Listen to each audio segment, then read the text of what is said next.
get in here. Get in here right now. We have some things to talk about, honey.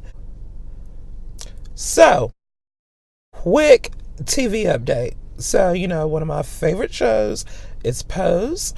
It is going to be released on Netflix. I'm so excited. So, if you did not watch it last year when it premiered, you can watch it on Netflix and catch up before the new season premieres. So the first season is going to premiere on Netflix on May the 10th, and then the second season of the show will premiere on June the 11th on FX. So binge watch it, catch up on Pose. It's a riveting story about the gay community in the 80s in New York.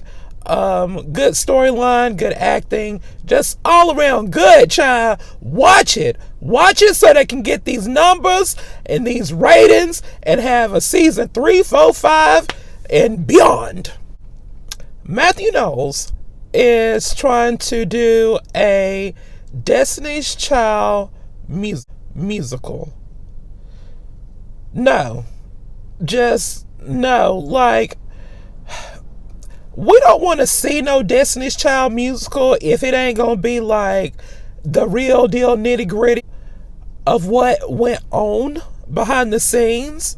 And even if he was to put that in there, like, I don't want to hear that from him. Like, that would need to be something that all the women got together on, so it would be fair and everybody could get their sides represented in the movie. A la, I think, Escape. They're working together to get their biopic out, and TLC, they work together for their movie. Like, so no, it doesn't need to be Matthew Knowles. But what he can do is, the last Destiny's Child album, Destiny's Fulfilled, was a wonderful album and it told a good story. He could turn that into a musical. I've always thought that somebody should turn that into a musical, and I think it would do very well. Like, go back and listen to it, child, if you haven't listened to it in a while, or if you have not listened to it at all, listen to it from track 1 to the end. Don't shuffle, but just listen to the story it tells you. Like, it's good. It's good. All right, so Michigan is trying to vote on a new law, I guess, or they're trying to criminalize people calling the police for frivolous reasons. A controversial call. This woman don't want to let a little girl sell some water. She calling police on an 8-year-old little girl. A la Barbecue Becky calling the police on black people for barbecuing in the park. The lady calling the police on the little black girl selling, what was she selling? Girl Scout cookies or water or lemonade or something? That. The lady calling, I don't even know if that was black people, but I thought it was stupid. Some lady called the police on somebody because they dog started humping on her dog. Like, they have things to do. Barbecue Becky, don't call the police. Better yet, go get you some food. Take your ass over there to the table, because if you just be nice, somebody might give you a plate and you can get you some of this good old tater salad. But they're gonna call it the bias crime reporting prohibition. So, in layman's term, the stop calling the police about dumb shit rule or law. How about that? Y'all know Joe and Teresa from over there at the Real Housewives of New Jersey, right? So, they both then had to do some time. His has either ended or is coming. Oh yeah, his time is ended, but I think he's being held in like an ICE detention facility or something like that. But so, the reason they end up in jail, child, they were doing all types of fraud. They were doing tax evasion, like mortgage fraud. Child, they were like early 2000 stunt queens. They were just doing it all, doing the most. I don't think they were doing any kind of identity theft, but anything outside of that, they were doing it. Teresa had to do time. She said she didn't do anything, that she just basically signed her name to stuff and he just told her to do it, and basically he got her in it. So this is how we get here. Teresa served her time. Now Joe served his time. And we find out that Joe was not ever a U.S. citizen. His parents brought him over here like when he was a baby. So America, the United States, is what he knows. He doesn't know anything about living in Italy. So he's up for being deported. They filed an appeal like back in November, but the appeal got denied. So, Teresa, she was on The Apprentice. And so the kids, and I think it's a good move, the kids have been trying to like reach out to Trump, because I think she may actually be a Trump supporter. I'm not sure, but she has said good things. I know she said good things about him when he was running, that she thought he would make a good president.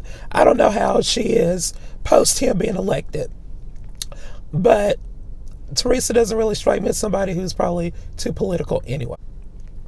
But one other thing I did find interesting is that Teresa was spotted the other night having dinner with Lynn Patton.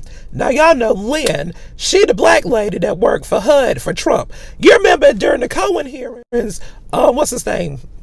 Mark Meadows, congressman from North Carolina, I think, brought her in because Cohen was basically saying Trump's racist. And he's like, no, Trump ain't no racist. Lynn, come on out here. You tell me Trump's a racist, and he has her working for him. It was that situation. She was a prop. Fight me. I don't care.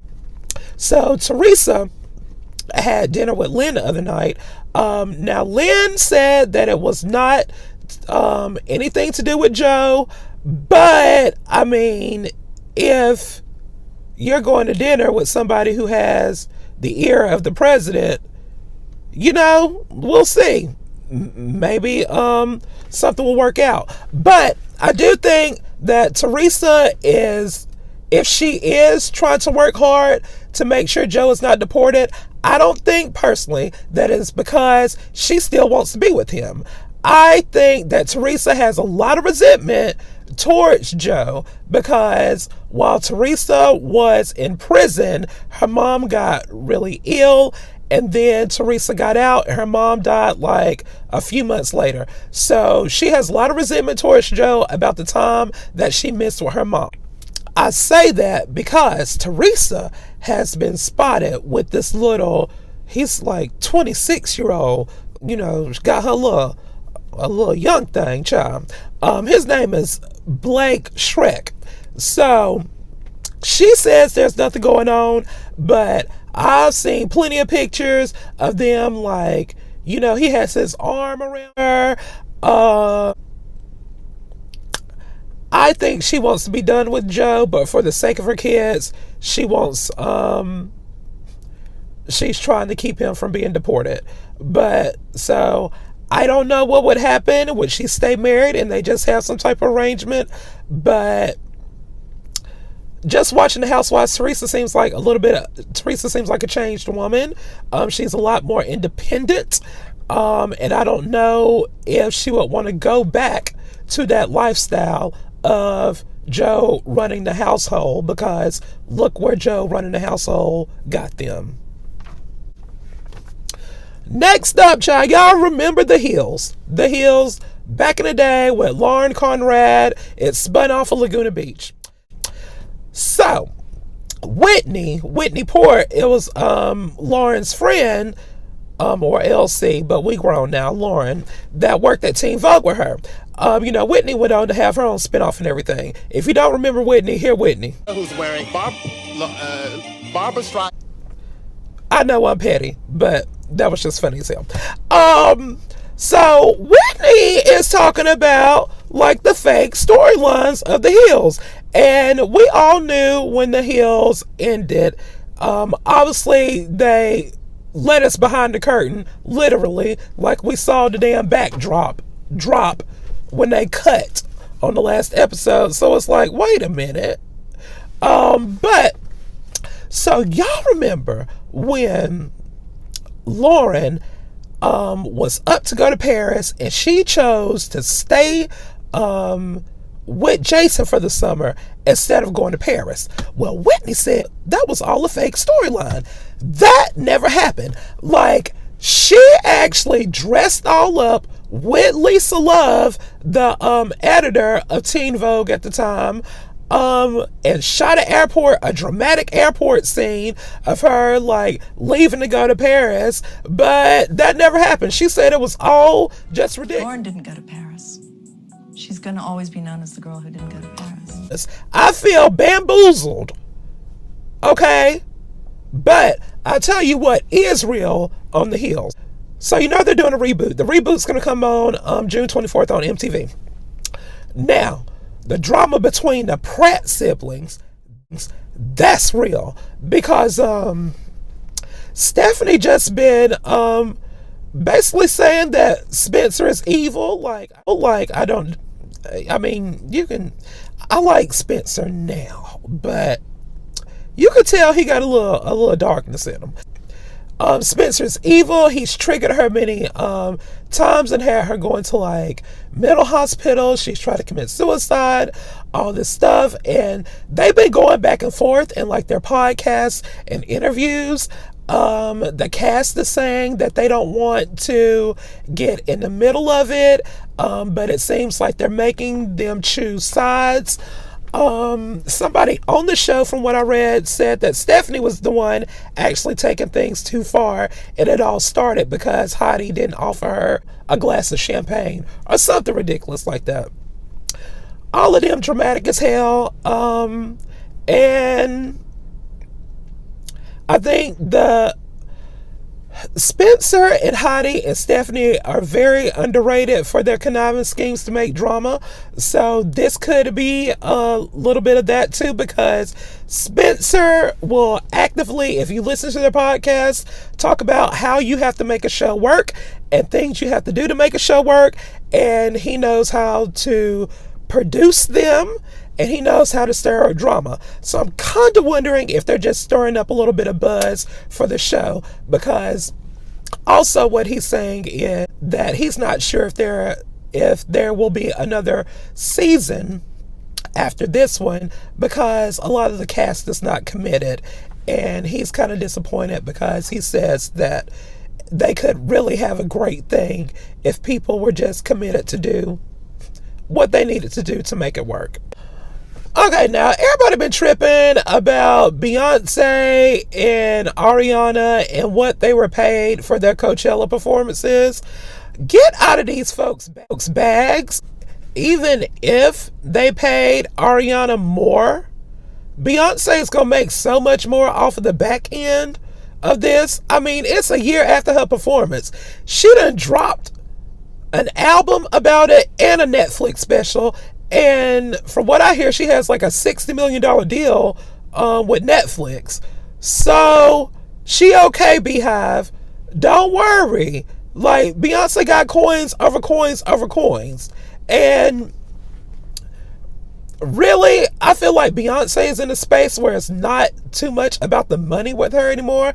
Like, she's in a space, I feel like, where she don't give a damn about that. She just trying to make art. And when she has a vision, she just want to execute it point blank and period.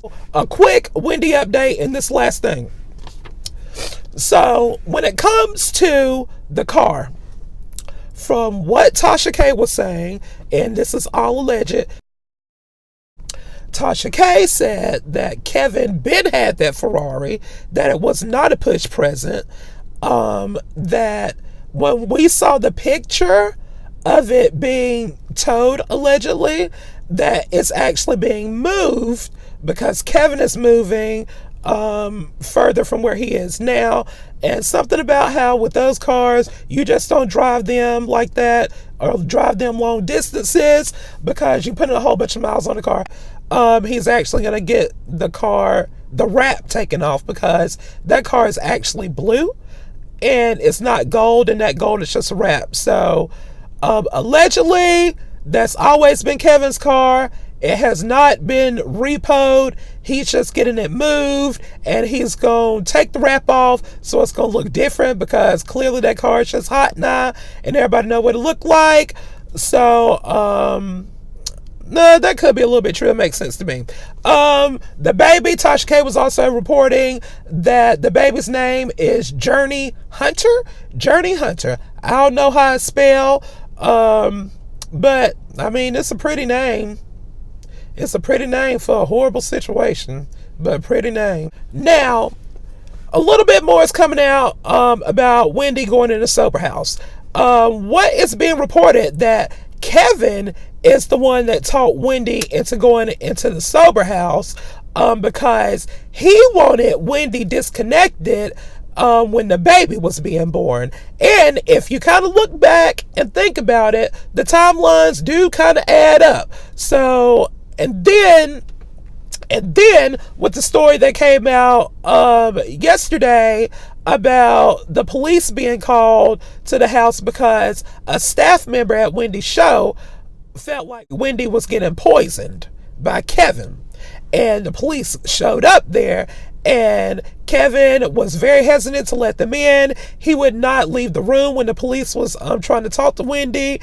When the police got there, Wendy was covered like from neck to toe in a blanket, and I don't know if y'all remember another video I did. I was saying I did not understand how Kevin would allow Wendy to end up on television the way she did when she was like slurring her words and stuff. I didn't understand how he would let that happen, but it's making sense to me now, because I believe the story. I believe he was trying to poison her, because things really, it wasn't looking right around that time. Like, how you, her manager, her executive producer, but most importantly, her husband, you let that lady get on national TV like that, slurring her words. She could barely talk. Norman was having to work overtime to keep her together.